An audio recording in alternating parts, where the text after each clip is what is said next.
NDTV को मैं आपके माध्यम से एक मैसेज देना चाहती हूँ कि माफी मांगे सबके सामने, पूरे देश से माफी मांगे कि हम कोरोना काल में भी देश को कमजोर करने का काम कर रहे थे। शर्म आती है मुझे इस तरीके के चैनल देखकर। वो मैडम क्या कहना चाहोगे जिस तरीके से एनडीटीवी की तरफ से ये अफवाहें फैलाई जा रही हैं, झूठी खबरें उड़ाई जा रही हैं कि चीन में और भारत में इतना ज्यादा विवाद बढ़ गया है कि हमारी सेना के जो जवान थे वो चाइना के कैद में थे और उन्होंने छोड़ दिया पकड़ने के बाद। ये जो अफवाहें उड़ाई जा रही है इस बात के लिए क्या कहना चाहोगे जो ये एनडीटीवी की तरफ से? शहरीन, सारा देश किससे जूझ रहा है? सारा देश कोरोना से जूझ रहा है। सारा देश ही क्या, सारी दुनिया कोरोना से जूझ रही है और कुछ लोग राजनीति करने में व्यस्त हैं, वो भी देश को कमजोर करने की राजनीति।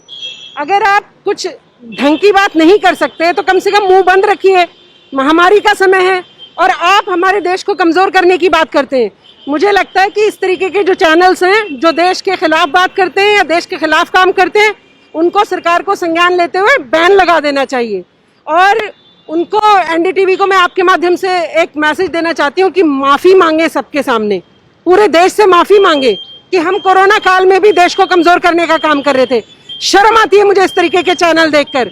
वो एक तरफ आप और हमारे प्रधानमंत्री की, हमारे देश की शहरीन, भारत का सर ऊंचा हो रहा है महामारी में भी, कि देखिए महामारी में भी भारत सबसे आगे रहा है लड़ने में, और एक तरफ ये घटिया लोग अब भी राजनीति से बाज नहीं आ रहे।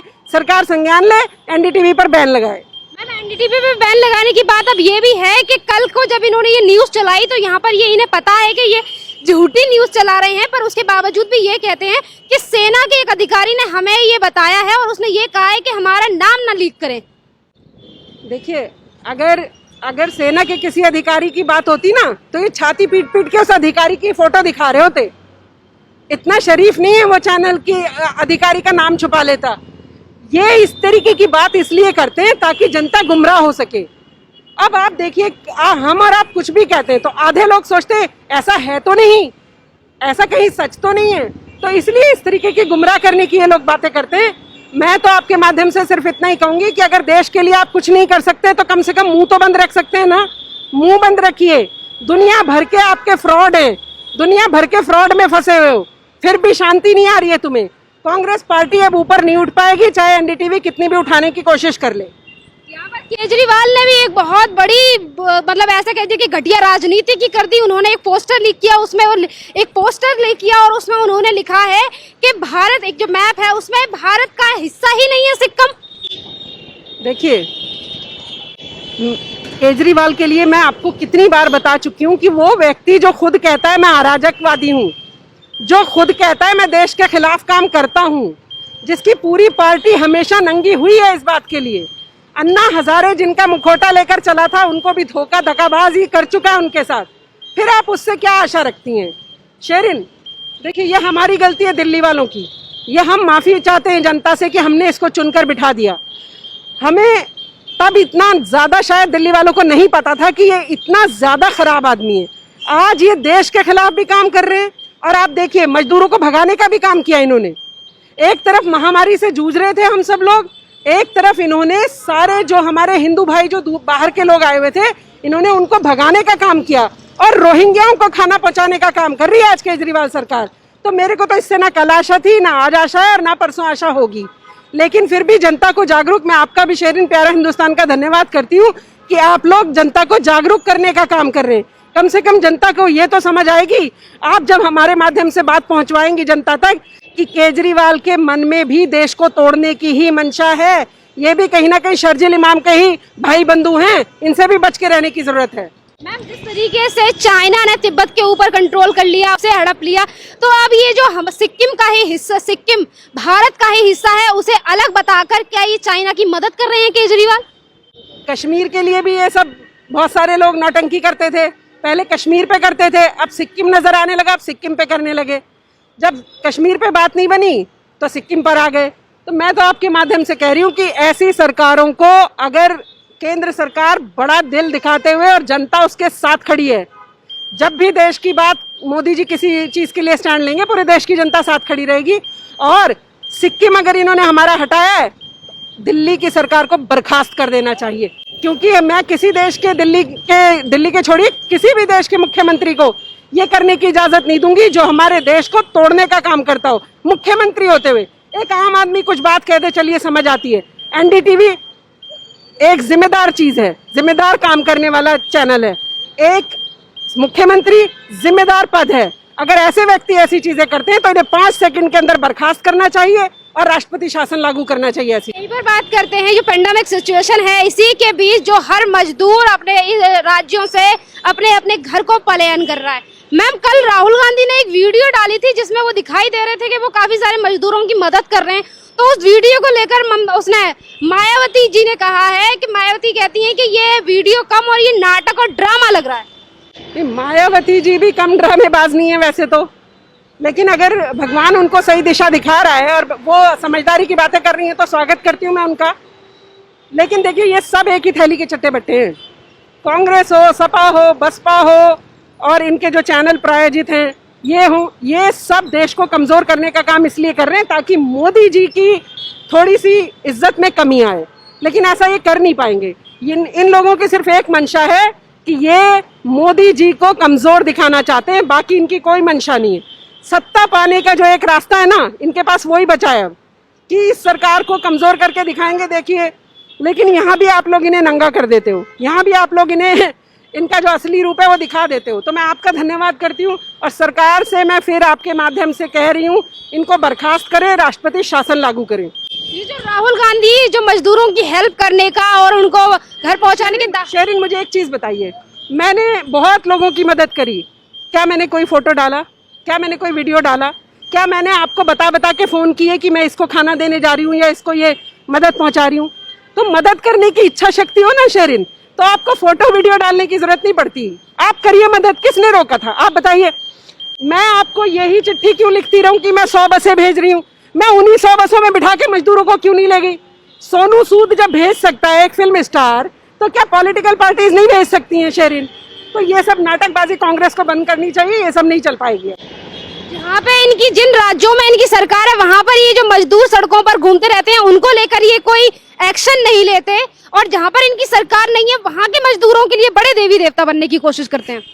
नहीं, एक्चुअली इनको मजदूरों के लिए करना कुछ नहीं है, लेकिन जनता में ये भाव पैदा करना है कि देखिए, हम तो आपके लिए करना चाह रहे थे, सरकार ने नहीं करने दिया। जबकि हम तो कुछ नहीं है, हम कोई मंत्री नहीं है, संतरी नहीं है, फिर भी मैं आम जनता की तरह बता रही हूँ आपको, हमने जहां जो मदद करनी चाहिए खुलकर करी। अगर 10 मजदूरों को घर पहुंचाने का काम किया तो हमने खुलकर किया, हमें किसी सरकार ने नहीं रोका। तो कांग्रेस पार्टी नाटकबाजी में व्यस्त है। पहुंचाने की मंशा होती तो 1000 बस वहां पहुंचाने की जगह उन्हें बिठा के ले भी गए होते। तो ये सब नाटकबाजी छोड़ो, क्योंकि अब ये सब राजनीति नहीं चलेगी। मैं इस बात से कहना चाहूंगी, एक तरफ ये फ्री बसों का दावा करते हैं और फ्री मजदूरों को भेजने की बात करते हैं, और दूसरी तरफ कोटा से जब बच्चों को लाया जाता है वहाँ जो पढ़ने वाले, और उन्हीं बच्चों के लिए 36 लाख का बिल भेज देते हैं। तो आप सोच लीजिए, कांग्रेस का दोहरा चरित्र जो है ना शेरिन, वो खुद ही खुलकर आ जाता है। अगर आपको भेजना ही था, चलिए आपने अगर उनसे बात भी की थी तो आप इसके पैसे क्यों मांगने लगे? आप सोचिए, मैंने यही मदद कर दी। तो कांग्रेस का अब कुछ हो नहीं सकता, ना उनके पास कोई नेता है, ना उनके पास कोई दिमाग से सोचने वाला कि क्या करना चाहिए देश के लिए, ना कोई प्लानिंग है। अब उनके पास ये सत्ता कैसे हथियाई जाए, तो सत्ता हथियाने के लिए षड्यंत्र कर रहे हैं, लेकिन हाथ कुछ आएगा नहीं। बात कर लेते हैं मैम आज ही की कि किस तरीके से महाराष्ट्र के हालात बने हुए हैं और वहाँ की जो हालात है सरकार को लेकर, कि वहाँ पर मैम कोरोना वायरस के केस लगातार बढ़ते जा रहे हैं। वो सरकार इतनी ज्यादा 3 पहियों की सरकार है, वो 3-3 पार्टियां हैं मिलकर सरकार बनी गई है, पर फिर भी इस सिचुएशन को कंट्रोल नहीं कर पा रही हैं। शेरिन, कंट्रोल कैसे करेंगी बताइए? वो कहता है सिर्फ रोहिंग्या को खिलाओ, और उद्धव ठाकरे जी सोचते होंगे थोड़े हिंदू भाइयों की भी मदद की जाए, तो उनका आपस में कभी भी कॉम्बिनेशन बैठेगा नहीं। और उनके नेताओं को आपने देखा, AIMM के नेता क्या कहते हैं कि हिंदुओं को छोड़ दो, सिर्फ मुसलमानों का बोलबाला रखो।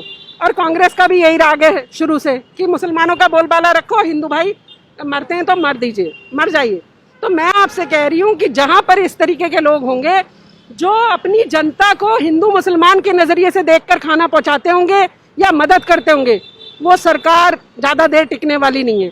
ये भी कोरोना वायरस नहीं आता तो सरकार गिर चुकी होती शेरिन। मैंने आपको 6 महीने का टाइम दिया था, और 6 महीने बाद ये सरकार गिरेगी। ये 2 महीने 3 महीने काउंट मत करिएगा, आगे आने वाले समय में ये सरकार गिरेगी। और उद्धव ठाकरे को भगवान अकल दे जो अपने हिंदू भाइयों को मरता छोड़ दिया है उन्होंने, मजदूरों की तरफ बिल्कुल ध्यान नहीं है उनका। इन सबका ध्यान किधर है? रोहिंग्याज, मुस्लिम वोट बैंक ना चला जाए कहीं भी, चाहे कुछ भी हो जाए, कोई देश का नागरिक मरे तो मरे।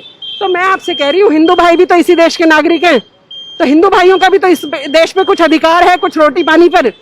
आप अपनी वोट समेटिए, कोई दिक्कत नहीं है, पर मेरे हिंदू भाइयों को भी रोटी राशन और उनके घर तक पहुंचाने का इंतजाम करिए। मैम इतनी ज्यादा लिप्त हो चुकी है भ्रष्टाचार में ये सरकार कि ये अब साधु संतों के लिए भी नहीं सोच रही। आज दूसरी बार ऐसा है कि वहाँ पे संत को फिर मार दिया गया है और उसको भी लेकर एक्शन। देखिए, जब उनका मंशा ही खत्म हो गई है उधर से, जब उनकी सोच ही उधर नहीं जा रही है और किसी को पकड़ने के लिए उनको सोचना पड़ रहा है, हत्यारा नहीं देख रहे।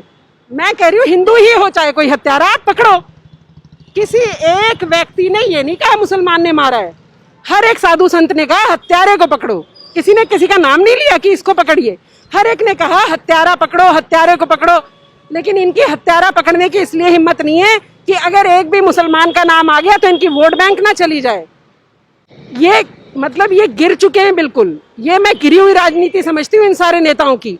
आज सारे नेता 0/0 हैं, क्योंकि इनको सिर्फ मुसलमानों की वोट चाहिए। अब आप देखिए, दिल्ली में केजरीवाल जी ने हम सबको कहाँ झोंक दिया है? कोरोना में झोंक दिया है। दिल्ली ओपन कर दी है, किसके लिए? आप और हमारे लिए नहीं करिए, माफ करिएगा शेरिन, ये करी थी ईद के लिए, ताकि मुसलमान शांति से रोजे रख सके, घूम सके बाहर और ईद मना सके। आप ये मत सोचिएगा हम लोगों के लिए खोल दिया था। तो मैं कह रही हूँ कि इनकी मंशा ही गलत है और देश को तोड़ने की है। सरकार को ऐसी जगह, केंद्र सरकार को एक्शन लेना चाहिए, जो इस तरीके की सरकारें उन्हें बर्खास्त करना चाहिए। मैं शबनम खान आपके माध्यम से कह रही हूँ, पूरा देश का एक एक व्यक्ति सरकार के साथ खड़ा रहेगा, क्योंकि हम सब देशभक्त हैं, देश प्यारा है हमें। धर्म हमारे को बाद में प्यारा है, लेकिन देश हमें सबसे पहले प्यारा है शेरिन। देश होगा तो धर्म होगा, शेरिन होगी, शबनम खान होगी। देश नहीं होगा तो कुछ नहीं होगा शेरिन। धन्यवाद मैम। Thank you.